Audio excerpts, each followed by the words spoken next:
friends, I am Dr. Amarjit Kaur. I am Professor of Accounting and Business Communication and Dean of Faculty of Commerce and Management at Gurugram University, Gurugram. I am very happy to be here to discuss the topic approaches to overcome barriers in communication. It's a very good, very important topic as we are covering this topic under the series Business Communication. So, I would not like to leave any aspect of business communication uncovered. So, that's why this particular session is exclusively on how to overcome barriers in business communication or communication in general. So, friends, first of all, let's spend a minute to understand why does barrier happen in any communication. So, barrier in communication means that whatever the message was supposed to be sent by the sender to the receiver, that was not comprehended in the same way. There was some gap. Whatever the message I wanted to communicate as a sender, receiver could not get the same message. There was either some distortion in the message, some comprehension problem was there, the medium was a problem. It could be any problem on either of the party, sender or receiver, or the message in itself was not correct, or it could be the medium which was chosen to communicate the message was not friendly or appropriate. So whichever or whatever the reason could be, but the end result is that message is not comprehended by the receiver in the same manner as was intended to. Okay, so this is what is called as communication barrier or barrier in communication. So today we are going to discuss approaches in communication, like approaches to overcome communication barrier. So what all we can do to overcome these barriers in communication, right? So there are 4 types of approaches to overcome these barriers. We are going to take up 2 approaches in the first half and next 2 approaches in the second part of the session today. Okay. So there are, as I said, there are 4 approaches in all. So the first approach we call it as sender based approach. The second approach we call is receiver based approach. The third approach is based on the message itself. So we call it as message based approach. The fourth approach is actually rule based approach, which we call 7 C's of effective communication, or the easy way to remember would be rule based approach, that we follow the rules of communication, because those 7 C's are considered rules of communication, right? So in all there are 4 approaches to overcome barriers in business communication or in communication in general. Okay, so let's take up first 2 in the first half and the last 2 we will take up in the second half. So we'll begin with the first approach, sender based approach. Now as the name suggests, sender based approach, either the sender was not able to understand his audience, was not competent enough to decide the medium of communication, was not able to draft the message effectively, was not having good written, oral or spoken communication. So sender has problem, right? So these are the approaches we are going to discuss, which sender can look into. So the person who is sending the message, he may look into it, that what is that which is causing problem. It may sound it is just a concept that how to overcome barriers in communication, but imagine this barrier of communication in a company of 100 trillions. How would it affect? If there's a gap in communication, different departments, one department to another, within the department, we can imagine the kind of results. It will really lead to disaster for the company if there's a gap in communication, right? So the sender based approach, first of all, the sender should adopt receiver centric approach in deciding the message. So what does it mean?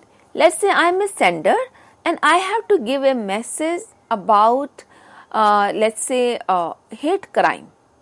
So instead of just talking about it or just writing the text, if I add visual into it, showing some incident, showing some past experiences of people, so it will have a very impactful communication. It will turn into an very impactful communication, effective communication, right? So sender has to like he or she has to ensure like what is which will work for my receiver, looking into the receiver's profile, receiver's characteristics.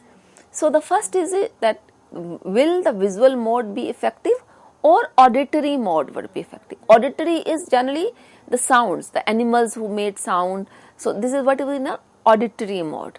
So only the sound, the verbal communication is effective, the sound based communication would be effective, or visual based communication would be effective for the receiver I am targeting, for my target audience. Then the sender need to think about the kinesthetic mode. What is that?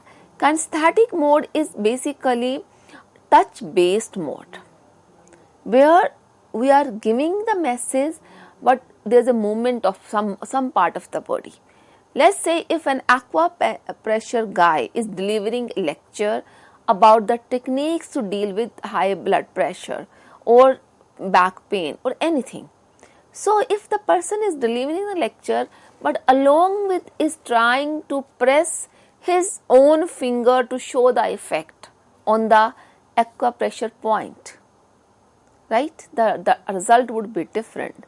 If I am delivering a lecture on verbal communication and I am talking about the facial expression, and if I am bringing those expression on my face, I am smiling, spark in my eyes, right? So it's kind of kinesthetic, where some body part is involved along with the message. Okay, so touch is involved. So that is kinesthetic approach. Okay, now second point here would be in the sender based approach that we should carry audience analysis. It's very important. As I said, your message is actually going to be effective only if you know your audience.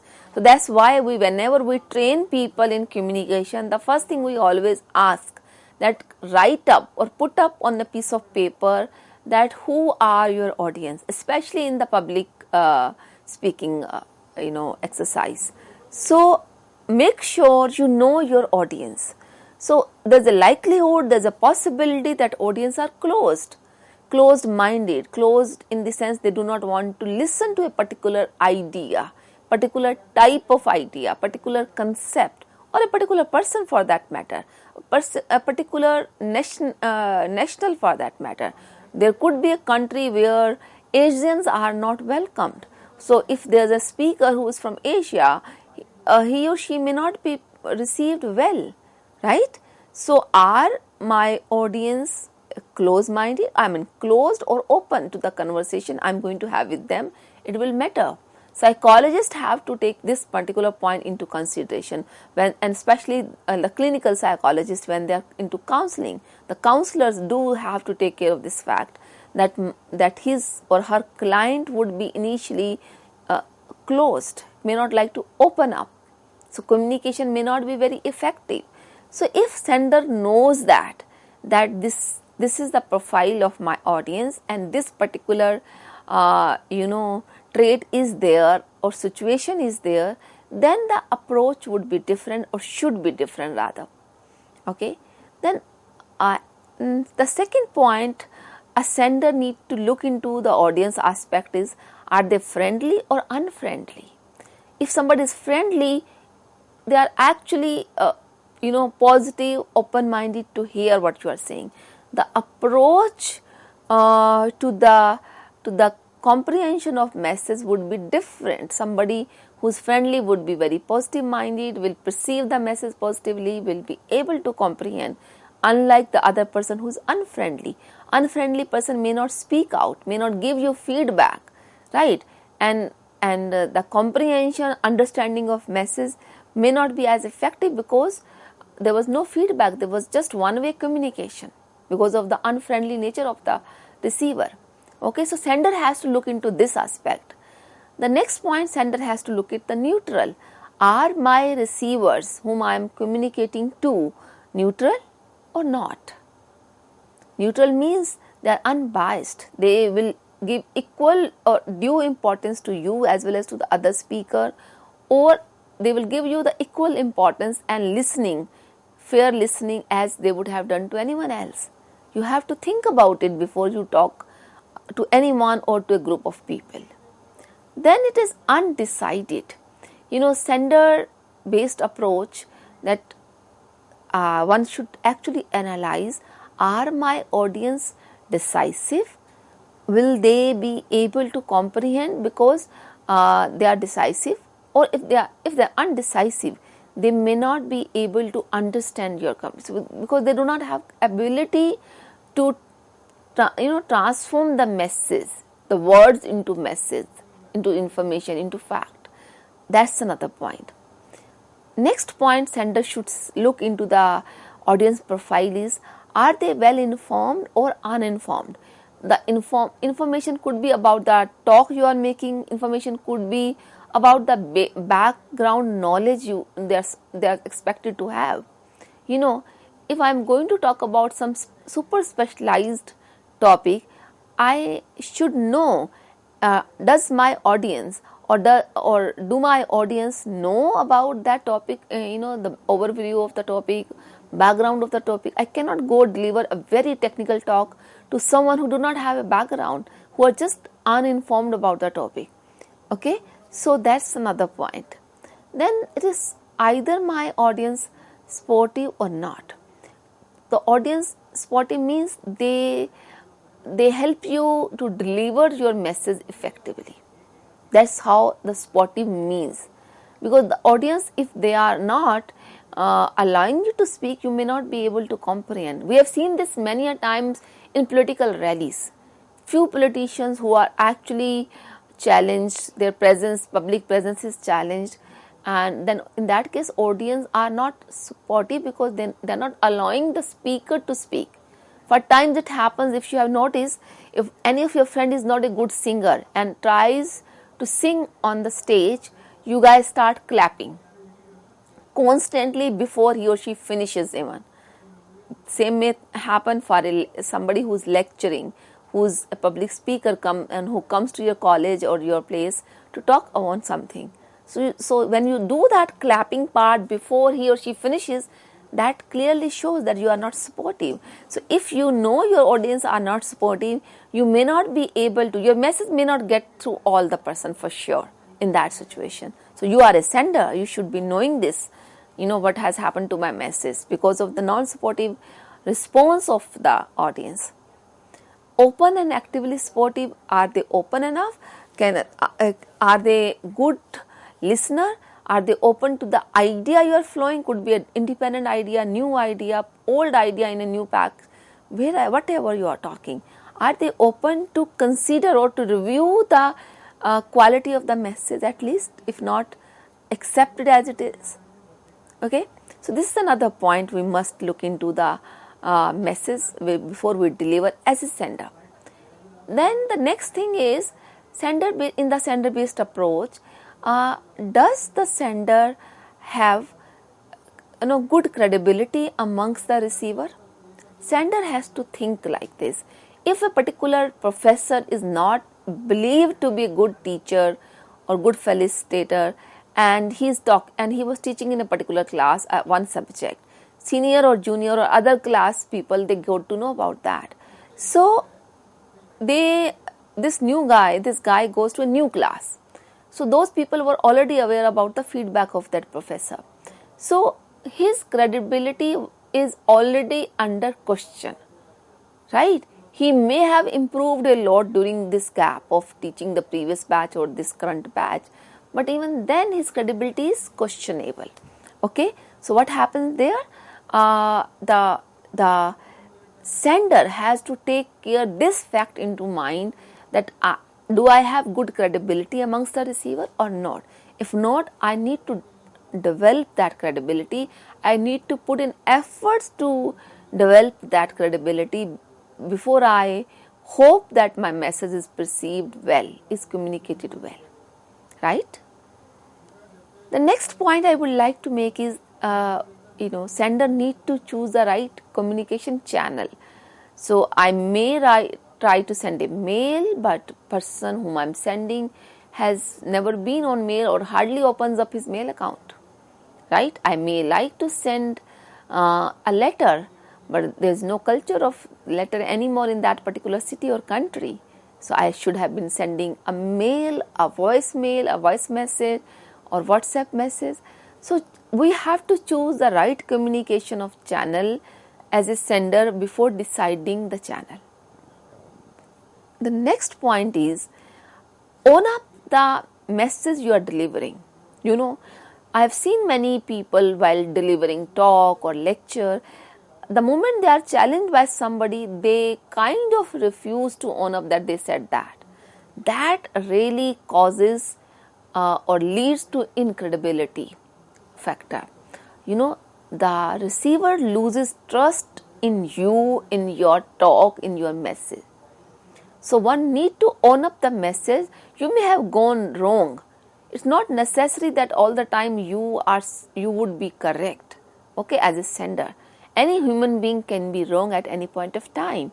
Because of short of knowledge, because of lack of information, just circumstances, contextual, could be any reason, right, friends? So, but what important is to maintain the credibility or the trust with the receivers. We must own up what we said. Okay. The next is facilitating feedback. You as a sender has to ensure that receiver is able to give feedback. That's what we do ensure when we are delivering training workshops. We would have feedback form. If I am delivering an online talk, I will stop in between. I will ask receivers there, the participants there, to write whatever they have learned in the chat box or just open up and speak. So what we are doing, we are trying to ensure that receiver is able to give feedback. If I know I can respond in between, good people will tell them that you can stop me anywhere. And that's what at CEC we encourage you to write your questions. We encourage you to make phone calls and ask your questions, right? So if it is a live lecture, only for those situations. So facilitating feedback is very important, and this is what sender need to think before deciding the channel. Because it's not that all the channels ensure immediate feedback. There are few channels which do not ensure immediate feedback, but there are few channels of communication which ensure immediate response. I am speaking to you face to face. I will get feedback immediately. I am sending you mail. I may get feedback in few minutes at the earliest. I am sending you a letter. I will get the feedback after few days, right? So different channels and the feedback time is changing, response time is changing. Then maintaining verbal and non-verbal congruence. Whatever, this is what I always emphasize at. Whatever I say, my mouth is speaking. I'm speaking by my tongue. My facial expression, my whole body for that matter, should actually be in congruence with that. I always take this example very fondly. Somebody has lost any relative. You are saying sorry. He may not be a good friend to you, but your eyes are sparkling with smile of a message you just read a minute ago on your phone about something else, or you are actually not serious. Your body is not showing that you are actually sorry for his or her loss. So there's non-congruence between what you are saying and what your body is showing, right? It happens when child is scolded by parents. So by force, a child may say sorry to the parent, but his behavior is not sorry. His behavior is not apologetic. So that there's a non-congruence. So this is what sender has to ensure, that when I am delivering message, my body language, which is non-verbal communication, and my verbal communication, they are in congruence with. Then not being judgmental. A sender should not be judgmental at all, right? He should allow receivers to comprehend the way they want to, because they have their own knowledge, they have their own background, understanding of the issue, right? We cannot be judgmental of a person. We can be judgmental of the message or the feedback we receive. We can make a judgment about that this has been received because of this or that. You can analyze that, but we cannot be judgmental in anything. And then we need to ensure, as a sender, I'm sender of the information, do I need to repeat the message? Was my message breakthrough or got through the receiver? If yes, fine. If not, I should not be hesitant in repeating. For times when we are teaching in our classroom, we do repeat by questioning, by asking students, could you get that? Could you understand the concept? And there would be 1, 2, 3 hands which would say, please repeat it. So that could happen only because you ensured or you facilitated feedback as a professor, right? So this is what was the first thing, that sender-based approach. Now we will talk about receiver-based approach. Because message is not communicated not only because of sender, mind you. If the receiver is not right state of mind, receiver has done something wrong, which we will just discuss now, the message is not comprehended. Receiver was not able to comprehend because of 100 of reasons. Okay, so for effective communication, receiver and sender both have equal responsibility. It's not only the responsibility of sender. It sounds, but most of the time, that sender has higher responsibility than receiver, and many people may agree to that. But nevertheless, we cannot actually underweigh the responsibility of receiver in effective communication of a message. So receiver based approach, what is required there, what are the points there? The first thing is, receiver need to manage the overload information. I am receiving, for example, I am reading some research paper on a particular title, and I noted down, let's say, 100 points from one thesis. So all that 100 points may not be that relevant. I have just overloaded myself. Okay. So managing so as a receiver, I need to ensure that I am not receiving information more than what I need, or from more than one source. I have to prepare a report, I am getting feedbacks, or maybe I am getting information from 1,000 people, may not required even. So I need to think, do I need this much information? Right? So I need to receive, as a receiver, I need to receive only the essential information. Then receiver has the responsibility to give feedback, raise questions, raise doubts, if any. Only then he or she would be able to comprehend. This is the responsibility of receiver. The next point is, the receiver should focus on the feedback on behavior rather than the personality. A receiver should not be talking about the person's dress, person's hairstyle, person's what kind of watch he or she was wearing, not on those things, not on the personality even. He or she should be responding on the behavior and on the content of the message. Then receiver should try to use verbal feedback, even if non-verbal feedback is positive and frequent. Let's say if I am nodding my head like this, I am listening to somebody and I am nodding my head like this. So this is a non-verbal communication I am giving. This is a feedback, right? If I nod, yes, somebody is delivering talk and I am nodding my head. So I'm trying to give a positive feedback. Yes, that I am able to comprehend, understand. But that's not enough. That's a non-verbal feedback. Try to give verbal feedback as well. Whenever you are asked to raise question or doubt, speak out, right? Or whenever you are asked to write the feedback. That's what is expected from the receiver. then receiver should focus on the description of the feedback, not on the judgment, right? So whatever you describe is very important in the feedback. So please do pay attention on this as a receiver.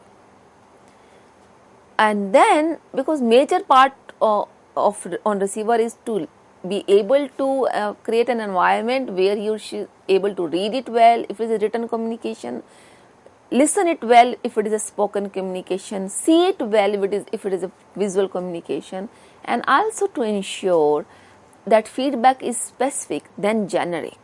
We cannot speak only for the sake of speaking, when somebody is talking to us. We should be specific to the point, and the relevant feedback should be shared. Okay? And as I said, right means and mode of communication to give feedback. Your sender is visually impaired. Quite possible that person is talking and you are giving feedback in writing, making some figure, some diagram. So somebody who is visually impaired, then in that case you need to give the feedback verbally through spoken medium.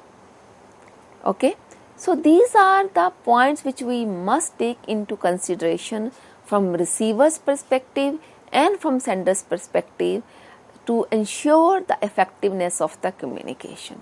So I hope friends, you were able to understand these two approaches which we discussed, receiver based approach and sender based approach to overcome barriers in communication. Thank you very much for being with me. Thank you.